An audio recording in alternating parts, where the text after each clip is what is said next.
Hello बच्चों, चलिए प्रश्न को पढ़ते हैं और समझते हैं। यदि सदिश ए बराबर दिया है 5 i cap minus J cap minus 3 k cap तथा सदिश बी का मान दिया है i cap plus 3 j cap minus 5 k cap, तब सिद्ध कीजिए कि ए प्लस बी मतलब ए सदिश प्लस बी सदिश तथा ए सदिश माइनस बी सदिश क्या है, लंबवत हैं। यह हमें सिद्ध करना है।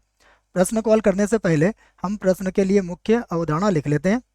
तो प्रश्न के लिए मुख्य अवधारणा जिसकी सहायता से हम इस प्रश्न को हल करेंगे। मुख्य अवधारणा में हम लंबवत की शर्त को लिखेंगे। तो हम कहेंगे यदि यदि सदिश ए तथा सदिश बी परस्पर परस्पर लंबवत है लंबवत है। क्या लिखा है हमने? यदि सदिश ए तथा सदिश बी परस्पर लंबवत है तब तब इनका जो अदिश गुणन होता है अर्थात सदिश ए डॉट सदिश बी ये 0 के बराबर होगा। तो ये बात आप प्रश्न के लिए याद रखें। अब हमें जो प्रश्न में दिया गया है हम उसे लिख लेते हैं। हमें सबसे पहले सदिश ए का मान दिया गया है। तो सदिश ए हमारे पास है 5 i कैप माइनस का जे कैप और माइनस का 3 k कैप। ये सदिश ए का मान है। सदिश बी का मान भी दिया गया है। ये है i कैप और प्लस का 3 j कैप और माइनस का 5 k कैप। तो ए और बी दिया गया है। अब हमें सबसे पहले ए प्लस बी हम यहाँ पर ज्ञात करेंगे।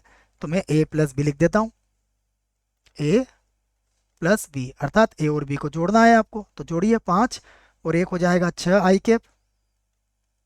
उसके बाद माइनस जे और ये प्लस का 3 j तो प्लस का 2 j हो जाएगा। तो प्लस का 2 j कैप और -3 और -5 माइनस का 8 होता है तो ये हो जाएगा माइनस का 8 k कैप। अब हम ए सदिश माइनस का बी सदिश ज्ञात कर लेंगे। तो 5 में से 1 घटाएंगे तो यहाँ पर आ जाएगा 4 i कैप। यहाँ पर भी हो जाएगा माइनस का 4 j कैप और इसका चिन्ह बदल जाएगा। तो 5 में से 3 घटेंगे तो यहाँ मिलेगा 2 k कैप। तो अब हम इन दोनों का डॉट गुणा या फिर अदिश गुणा ज्ञात करेंगे। तो अब हम लिख लेते हैं ए सदिश प्लस का बी सदिश और उसके बाद डॉट यहाँ पर लिखेंगे ए सदिश और माइनस का बी सदिश। तो ए प्लस बी हमारा किसके बराबर है? ये बराबर है 6 i कैप प्लस का 2 j कैप और माइनस का 8 k कैप के। उसके बाद यहाँ पर डॉट लग जाएगा। उसके बाद है 4 i कैप माइनस का 4 j कैप और यह है प्लस का 2 k कैप और इनका डॉट गुणा यहाँ पर कर लेते हैं हम। 6 का गुणा 4 से करेंगे तो ये हो जाएगा 24। उसके बाद 2 का गुणा 4 से करेंगे तो ये होगा माइनस का 8 और 8 का 2 से गुणा करेंगे तो ये हो जाएगा माइनस के 16। तो घटाएंगे तो कितना बचेगा? ये बचेगा 0। तो जैसा आपसे कहा था मुख्य उदाहरण में, तो यहाँ पर हम कह सकते हैं इस बात को कि अतः